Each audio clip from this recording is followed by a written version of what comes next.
Hello welcome दोस्तों, देवभूमि education point में आप सभी का एक बार फिर से स्वागत है। दोस्तों आज है 30 सितंबर और आज के लिए जो महत्वपूर्ण चीज़ें आप लोगों के लिए हैं वो मैं आप लोगों के लिए लेकर आया हूँ।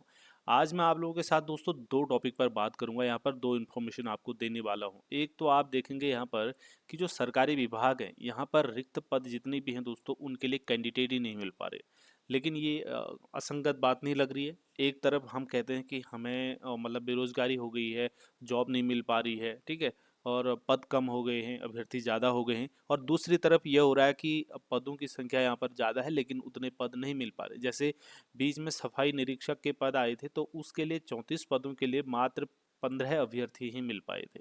ठीक है, आगे भी इसमें बताऊंगा डिटेल में कौन कौन से विभाग ऐसे हैं जहाँ पर पद नहीं भर पा रहे, चाहे वो यूके ट्रिपल एस सी हो, यूके पी एस सी हो। ठीक है, तो इस पर बात करूंगा। और दूसरा जो है पुलिस कांस्टेबल जो भर्ती है दोस्तों उसमें उम्र बढ़ाने की मांग की जा रही है। ठीक है, इस पर भी बात करते हैं क्या हुआ है और कितना क्या चीज़ रहती है। ठीक है, चाहो तो आपके काम की जो है आप इतना स्किप करके वीडियो को इतना ही अपने काम की चीज़ देख सकते हैं। ठीक है दोस्तों, देखिए सफाई निरीक्षक के आरक्षित 34 पदों के लिए मात्र 15 अभ्यर्थी ही मिले। सरकारी विभागों में पद खाली नहीं मिल रहे पात्र अभ्यर्थी। प्रदेश में विभिन्न विभागों में पद खाली हैं दोस्तों। ठीक है, विभिन्न विभागों में पद खाली हैं। ठीक है, और पात्र अभ्यर्थी नहीं मिल पा रहे। 27 सितंबर को उत्तराखंड लोक सेवा आयोग की ओर से कराई गई सफाई निरीक्षक के परिणाम सामने आए हैं। शहरी विकास विभाग के अंतर्गत विभिन्न निकायों में सफाई निरीक्षक के 43 पदों पर परीक्षा परिणाम जारी किया गया। इस परीक्षा में आरक्षित श्रेणी के 34 पदों में से मात्र 15 अभ्यर्थी ही मिल पाए हैं। अब देखो यहाँ पर जो सफाई के मैंने अभी आपको बताया था, लोक सेवा आयोग की ओर से बीते वर्ष 3 दिसंबर को परीक्षा आयोजित कराई गई थी जिसमें अनारक्षित श्रेणी के, देखिए अब ये अनारक्षित श्रेणी के कुल 31 पद थे। ठीक है, और ये है लोक सेवा आयोग की तरफ से कराई जाने वाली परीक्षा। इसमें 9 पद महिला और 1 पद अनाथ बच्चे के लिए आरक्षित था। इस श्रेणी में परीक्षा में महिला और 5 अनाथ बच्चे का अभ्यर्थी उपलब्ध हो नहीं पाए। देखिए अब कुल मिला के कहने का मतलब है इसमें जो है महिला के 5 और अनाथ बच्चे का अभ्यर्थी जो है उपलब्ध ही नहीं हो पाए। तो इस कारण से जो है ये भी क्या हो गया दोस्तों, ये भी खाली रह गया। ठीक है, अब इसको क्या कर दिया, रिक्ति को मूल अनारक्षित श्रेणी में समायोजित कर दिया गया, क्योंकि जब अभ्यर्थी मिले ही नहीं तो फिर उसको वहां समायोजित करा दिया गया। इस तरह से अनुसूचित जाति के 15 पदों में 4 एससी महिला के लिए आरक्षित थे। इनमें भी 3 पात्र अभ्यर्थी नहीं मिलने से इन पदों को मूल पदों में समायोजित कर दिया गया। इस तरह से आर्थिक रूप से कमजोर वर्ग की 6 रिक्तियों में, ठीक है, आर्थिक रूप से कमजोर वर्ग की 6 रिक्तियों में से केवल 3 ही पात्र अभ्यर्थी मिल पाए। ठीक है, तो 3 पात्र अभ्यर्थी मिल पाए। वहीं अनुसूचित जाति के कुल 2 पदों के सापेक्ष एक भी अभ्यर्थी नहीं मिल पाया। हालांकि इन पदों को आगे बढ़ा दिया गया है, जबकि दिव्यांग श्रेणी में एक पद आरक्षित था, इसका भी पात्र अभ्यर्थी नहीं मिल पाया। इस पद को भी बैकलॉग में डाल दिया गया है। अब देखिए जैसे कि बेसिक शिक्षक की बात करते हैं तो आजकल बेसिक शिक्षकों की भर्ती चल रही है, तो इसमें भी दोस्तों काफ़ी दिक्कतें सामने आ रही है। शिक्षा विभाग के लिए बेसिक शिक्षकों के पद भरना भी चुनौती बना हुआ है। पिछले काफ़ी समय से 2906 पदों के लिए, जैसे कि आप देख रहे हो इस समय भर्ती चल रही है।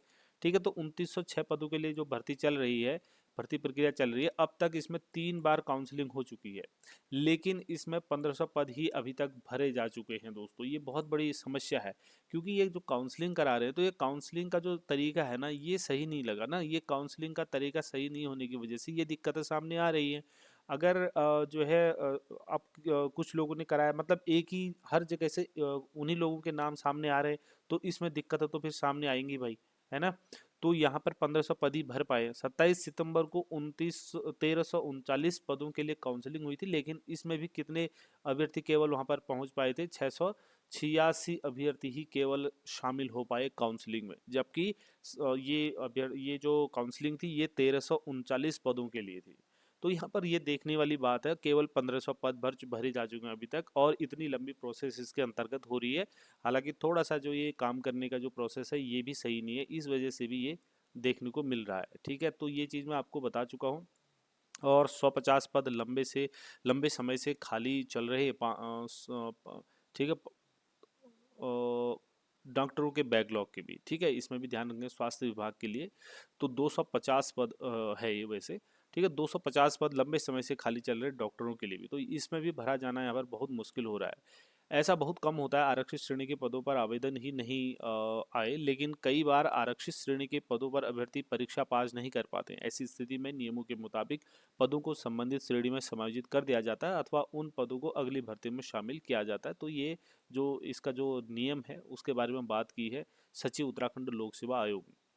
तो दोस्तों यहाँ पर ये था। दूसरा, इसमें पुलिस कांस्टेबल भर्ती में जो उम्र सीमा बढ़ाने की बात की गई है, तो इसमें बेरोजगार संगठन ने सरकार से पुलिस कांस्टेबल भर्ती में उम्र सीमा बढ़ाने की मांग की है।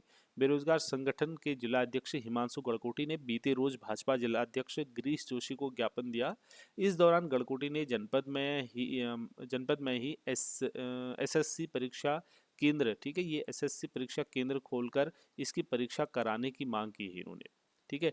और आईबीपीएस की ओर से होने वाली बैंक परीक्षा के लिए केंद्र खोलने, सरकारी विद्यालय में कंप्यूटर कोर्स, योगा क्लास चलाने, पासपोर्ट कार्यालय खोलने और पुलिस वन विभाग की शारीरिक परीक्षा के लिए स्थानीय स्तर पर ही केंद्र बनाए जाने सहित कई मांगें उठाई।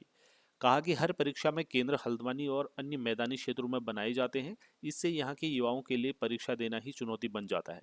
कहा कि स्थानीय स्तर पर परीक्षा केंद्र न होने से निर्धन वर्ग के छात्र छात्राएं परेशान हैं।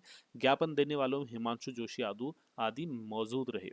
तो दोस्तों यहाँ पर पुलिस आयु सीमा मांग की गई। जैसे कि आपने देखा होगा जो मर्तोलिया जी हैं उन्होंने भी आयु सीमा बढ़ाने के बारे में बात की कल। उन्होंने कहा कि भाई जो पुलिस की आयु सीमा है वैसी हम 1 साल बढ़ा चुके हैं, लेकिन अगर इसको 22 तक कर दिया जाता है, 1 साल और भी बढ़ा दिया जाता तो इसमें कोई बहुत बड़ी बात नहीं है। हम इसमें कोई बुरा नहीं समझते हैं। हो सकता है, संभावना ये है कि आगे 2 साल की एज इसमें जो है पुलिस के लिए बढ़ सकती है दोस्तों, क्योंकि बीच में काफ़ी लंबे समय तक पुलिस की भर्तियां नहीं आई, काफ़ी लोग ओवर एज इसमें हो गए। तो इसको देखते हुए मांग की जा रही है इसमें आयु सीमा बढ़ाने की। तो जो आपके काम की 2 इन्फॉर्मेशन थी दोस्तों, आज के लिए ये हमने आप लोगों से शेयर कर ली है, और बाकी कोई नई जानकारी अगर आती है तो हमारे चैनल के माध्यम से आप लोगों तक पहुंचा दी जाएगी। और बाकी एजुकेशनल मटेरियल के लिए आप हमारे साथ जुड़े रहें, चैनल को सब्सक्राइब कर लीजिए दोस्तों। इस वीडियो में इतना ही है, हम नेक्स्ट वीडियो में मिलते हैं। हमारे साथ बने रहने के लिए आप सभी का धन्यवाद दोस्तों। जय हिंद।